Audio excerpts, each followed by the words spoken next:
बच्चे हैं पक्षी के, और पक्षी गया है घूमने, वो आएगा और उसको घोंसला नहीं मारा तो उसको क्या लगेगा? ये सोच के मैं इन घोंसलों का हाथ नहीं लगाता और आपको भी नहीं लगा दूंगा। तो शेषन साहब ने कहा कि पहली बार मुझे फर्स्ट क्लास ऑफिसर होने का थोड़ी सी लज्जा लगी। ये ज्ञान जो बोध है उसमें और पांडित्य में ये फर्क है। तो हमारे यहां भारत में सर्वत्र पंडित लोग ऐसा नहीं है, विद्वान लोग है ऐसा नहीं है, परंतु जानकार लोग सर्वत्र है, अशिक्षितों में भी है, छोटे बच्चों में भी है। इतना ये हमारा ज्ञान गांव गांव तक पहुंचाया गया पूर्वजों के द्वारा, कितने साल परिश्रम किया होगा। इतना बड़ा परिश्रम होने के बाद ये संस्कृति, ये धर्म, ये अध्यात्म, आज हम लोग उसका लाभ ले रहे हैं। और वो ज्ञान ऐसा है कि उसकी सारी दुनिया को आवश्यकता है, क्योंकि अब 2000 साल दुनिया बहुत प्रयोग करती रही। पहले सब कुछ राजा को दे दिया। मैं दुनिया कहता हूं तो भारत छोड़ के बाकी दुनिया के बारे में बोल रहा हूं। तो राजा होने से ठीक होगा ऐसा उनको लगा, लेकिन बाद में राजा ही प्रजा को लूटने लगा। तो फिर उन्होंने कहा कि राजाओं का राजा भगवान है, उसकी मानेगा वही राजा ठीक है, जो नहीं मानेगा वो नहीं ठीक है। और इसलिए फिर भगवान की भक्ति के आधार पर तरह तरह के रिलीजन, उनके आधार पर जीवन, ऐसा प्रयोग चला। लेकिन जीवन में शांति पैदा करने के लिए चले और खून की नदियां बहाई, ऐसा हो गया। बाद में कहा कि ये भगवान वगैरह क्या है, हम विज्ञान वाले हैं, भगवान को तब मानेंगे जब लेबोरेटरी में हमारे टेस्ट ट्यूब में भगवान आएगा, तब, नहीं तो नहीं मानेंगे। फिर विज्ञान का एक दौर चला, खूब सुख सुविधा उत्पन्न हो गई, लेकिन संतोष नहीं है। अभी भी दुख है, परिवार टूट रहे हैं, अपराध बढ़ रहे हैं, युद्ध शुरू हो जाते तो थमते ही नहीं, और युद्ध शुरू होना बंद कभी होता नहीं।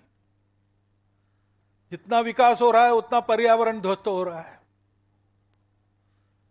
अब 2000 वर्ष ऐसे प्रयोग चलने के बाद दुनिया लड़खड़ा रही है, और वो चाह रही है कि ये भारत का ज्ञान हमको मिले।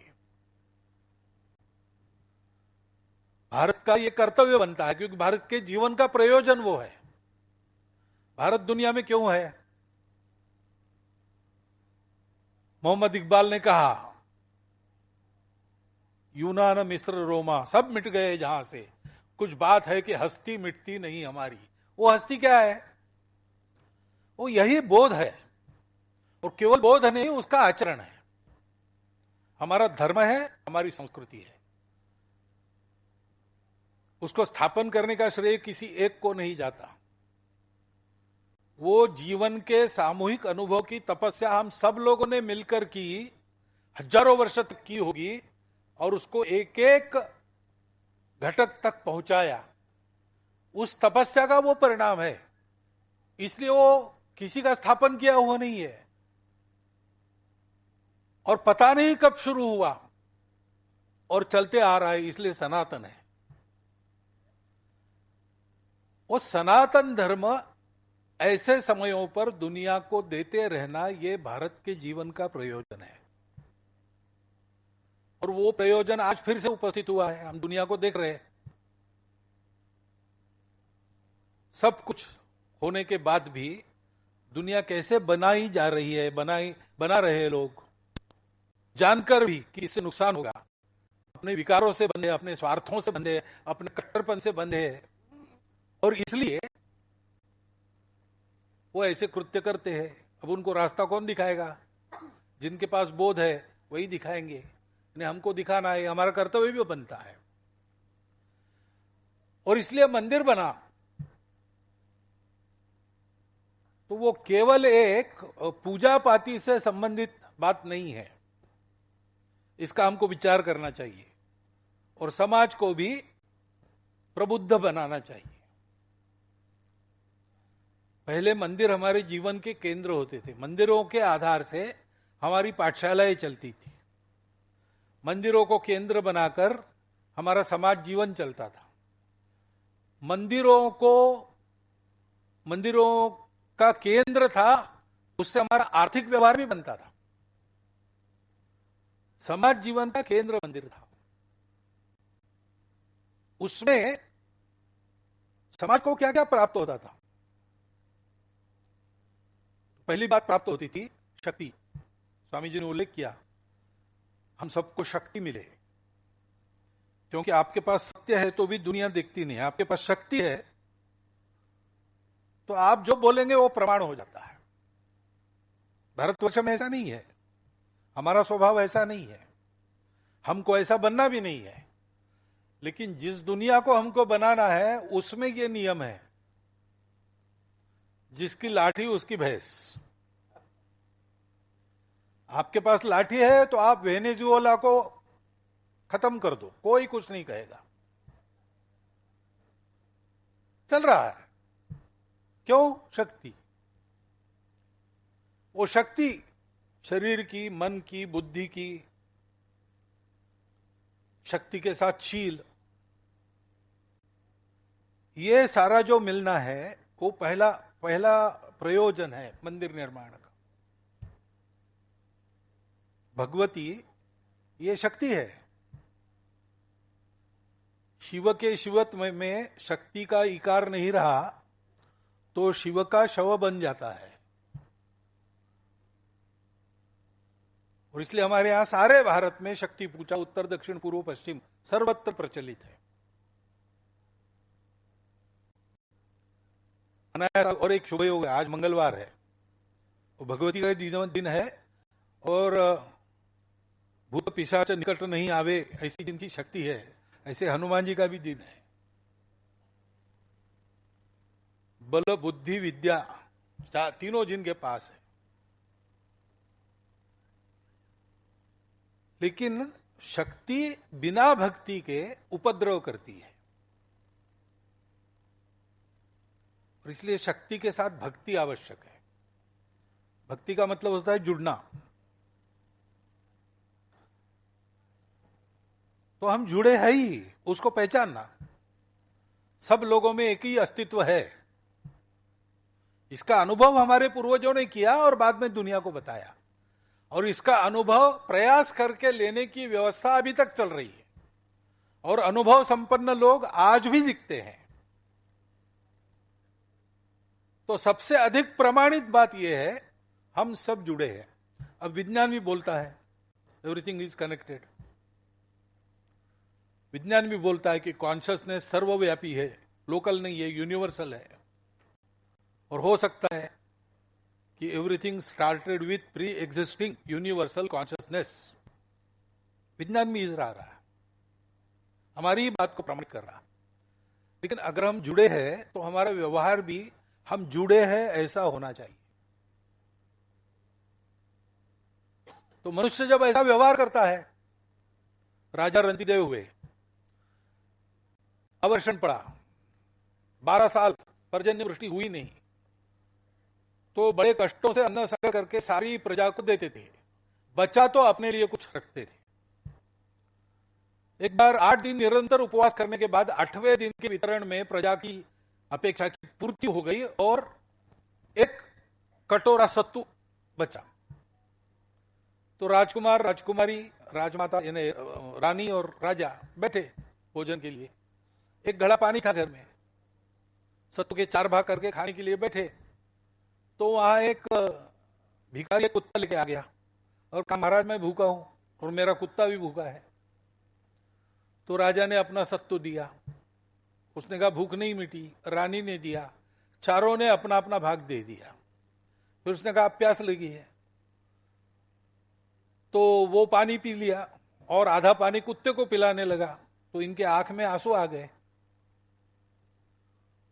तो भिखारी ने कहा, राजा तुम अगर दुखी हो रहे तो मुझे ये सब नहीं चाहिए, तुमको दुखी करके मैं उसने कहा मैं दुखी इसलिए नहीं कर रहा हूं कि मेरे पास कुछ नहीं रहा, अगर फिर तुमने कुछ मांगा तो देने के लिए मेरे पास कुछ नहीं है, इसलिए मुझे दुख हो रहा है। ये जुड़े होने का व्यवहार है। तो उनके बारे में ऐसा कहते हैं, उनके नाम से एक श्लोक है, न तु अहम कामये राज्यम, मुझे राज्य नहीं चाहिए, न स्वर्गम, स्वर्ग सुख भी नहीं चाहिए, न अपुनर्भवन, मोक्ष भी नहीं चाहिए, कामये दुख तप्तानाम प्राणिनाम आरती नाशनम।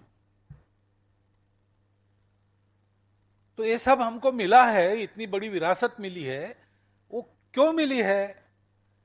हमको मिली है बांटने के लिए मिली है। हमारे यहां नाम जिनका होता है वो कमाने वालों का नहीं होता, कमाई को बांटने वालों का नाम हमारे यहां होता है। तो हमारे व्यवहार में ये आना चाहिए। तो ये तो बिल्कुल स्वाभाविक बात है कि स्कूल के पास मंदिर है और मंदिर के पास स्कूल है, क्योंकि स्कूल तो प्रबुद्ध करता है ना, ज्ञान देता है। असली ज्ञान क्या है? पेट भरने का ज्ञान स्कूल में जाना नहीं पड़ता है। बहुत पशु पक्षी अपना पेट भरते हैं, उनके स्कूल वगैरह नहीं होते। और मनुष्यों में भी अनपढ़ लोग बड़ी कमाई करके पढ़े लिखे लोगों को नौकरी पर रखते हैं, से कई अनुभव आज भी है। जीने के लिए तो साहस चाहिए, दम चाहिए।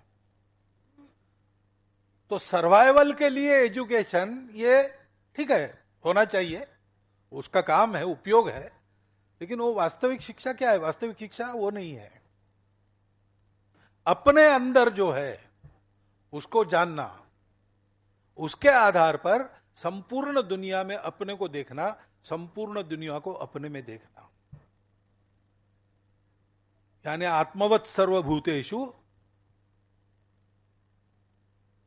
ऐसा लगा, मातृवत् परदारेषु परद्रव्येषु लोष्ठवत् आत्मवत् सर्वभूतेषु यह पश्यति स पंडिता, वो विद्वान है। विद्या की अधिष्ठात्री भी भगवती है। दुर्गा दश प्रण धारिणी हो, कमला कमल दल विहारिणी हो, वाणी विद्यादायिनी हो, एक ही भगवती ये इन सब की अधिष्ठात्री है।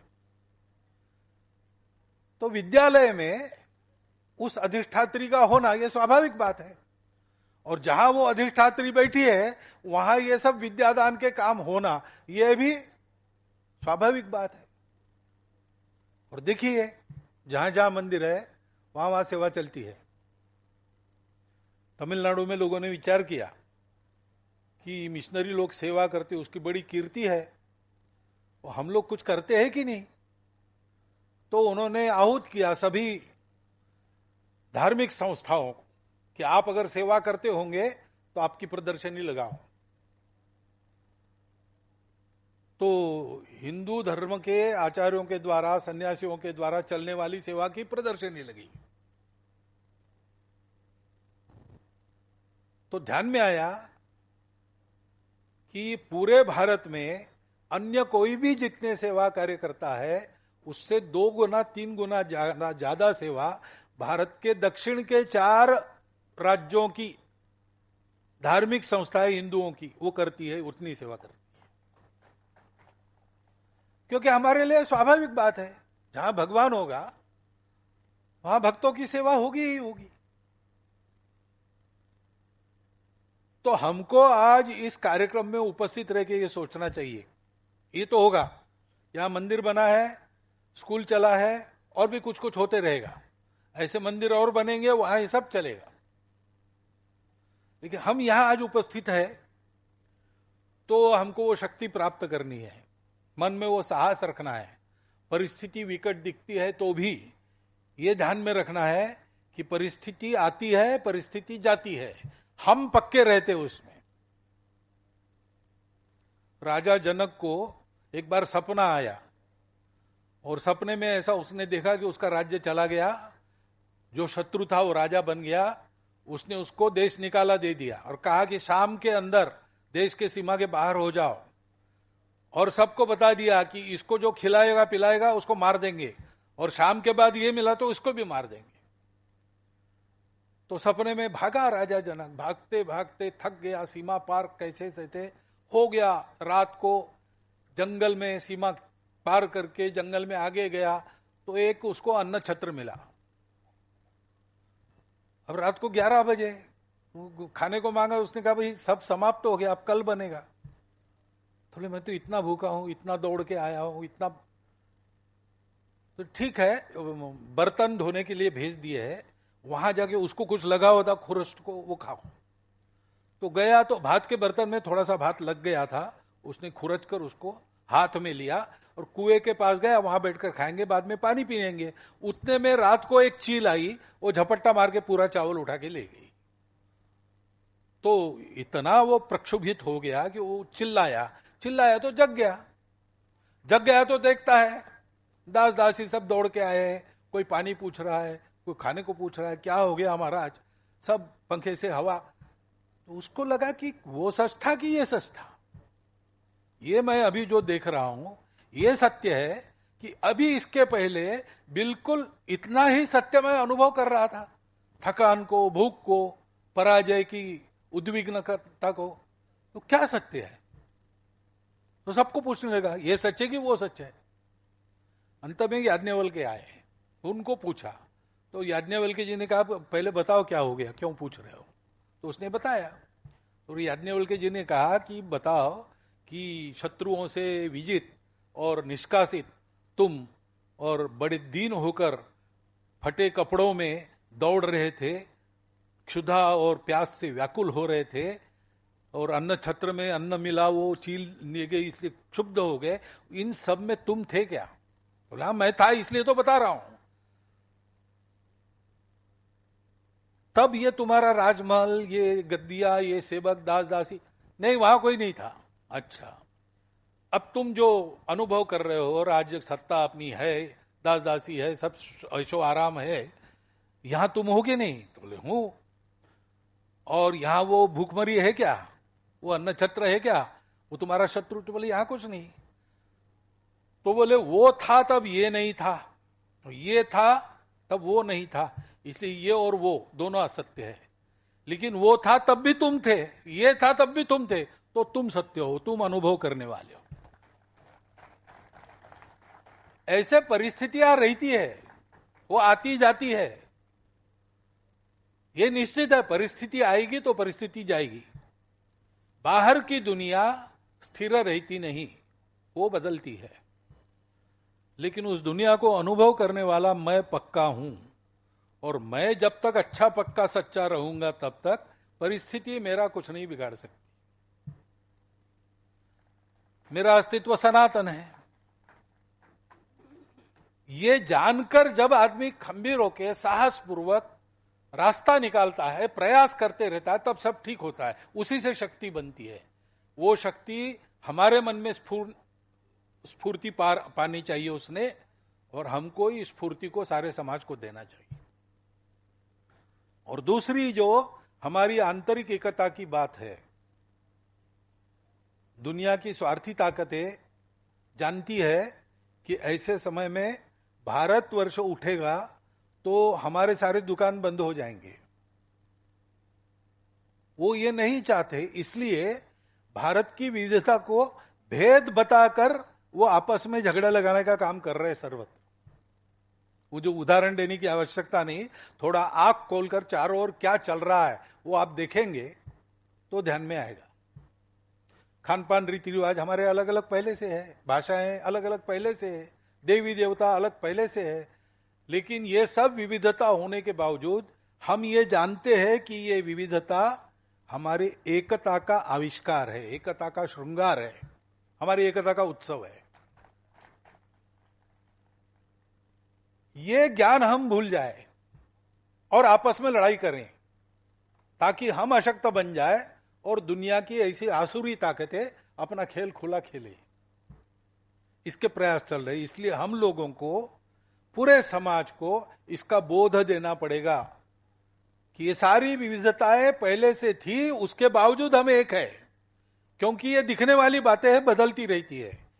पहले इतनी भाषाएं नहीं थी, आज इतनी हो गई और भी बढ़ेगी। हिंदी की 38 बोलियां थी, उसमें 3-4 आज स्वतंत्र भाषा बन गई, ये चलता है। जिनका जीवन 4-5 हजार साल से पीछे जाता नहीं, उनकी एक भाषा होना, उनका एक रिलीजन होना, ये समझ सकते हैं। हमारे जैसा युगों युगों से चलने वाला जो देश है, उसमें इसकी विविधता बिल्कुल स्वाभाविक है, ये हम जानते हैं, उसको भूलना नहीं है, ये सबको बताना है, ये एकता का तत्व देना है। क्योंकि भगवती शक्ति अंततोगत्वा, ये शक्तिवानों का ही काम है इसको जानना। नायम आत्मा बलहीने न लभ्या, तो वो शक्ति हमको उस भक्ति की ओर, उस जुड़ाव की ओर निर्देशित करती है, उसको पहचानना और एक रहना। और तीसरी बात है कि परिस्थिति से डरना नहीं, निर्भय होके सबके कल्याण की भावना मन में रख के, बिना किसी के विरोध को मन में रखे हुए, और जो सत्य पंथ है उस पर आगे बढ़ने के लिए अपने समाज को तैयार करना। मंदिर उभा यहां खड़ा हो गया, इसका मतलब क्या है? इसका मतलब ये 3 काम होने हैं। और जैसा मैंने कहा कि मंदिर निर्माण करने वालों ने कर दिया, वो मंदिर चलाने वाले चलाएंगे, केवल उनका ये काम नहीं है, ये हम सबका काम है। और इसलिए इस एकता का ज्ञान देने वाले, शील उत्पन्न करने वाले, समाज को शक्ति देने वाले और विश्व की परिस्थिति में सर्व मंगल का आवाहन करने वाले काम जहां जहां चलते हैं, वहां वहां हम सबका कर्तव्य है कि वो चलते रहे, बढ़ते रहे, इसमें हमारा योगदान देना, ये हमने करना चाहिए। और जो हम कर सकते हैं वो पूरा करना। हम जो करते हैं वो छोटा है कि बड़ा है, इसको नहीं सोचना। गिलहरी भी राम के काम आई तो राम ने उसकी भी कदर की। स्वल्प मल्पस्य धर्मस्य त्रायते महतो भयात। तो ये पवित्र काम है, धर्म का काम है, क्योंकि सृष्टि की धारणा होती है, समाज की धारणा होती है। धर्म के काम में जितनी अपनी शक्ति है उसके अनुसार थोड़ा भी हम करेंगे तो कितना किया इसकी गिनती वहां नहीं है। शुद्ध मन से, लोक कल्याण की भावना से, शास्त्र विहित हमने किया कि नहीं किया, इतना केवल देखा जाता है। तो अपना भी कुछ कर्तव्य बनता है, उस कर्तव्य को हम ध्यान में रखें। मैं नई बात नहीं बता रहा हूं, मेरे पूर्व वक्ताओं ने जो सब बताया है उसका दूसरे शब्दों में मैं सारांश बता रहा हूं, और सबसे ज्यादा मुझे समय दिया था इसलिए थोड़ा विस्तृत बता रहा हूं। लेकिन यही सबने कहा है, वही मैंने फिर से आपके सामने रखा है। शायद आप जान भी गए होंगे कि वही बात ये बोले जा रहे हैं, लेकिन ऐसा होने पर भी शांतिपूर्वक आपने सुन लिया है, इसलिए आपका धन्यवाद करता हूं, सबको नमस्कार करता हूं और मेरी 4 शब्द समाप्त करता हूं।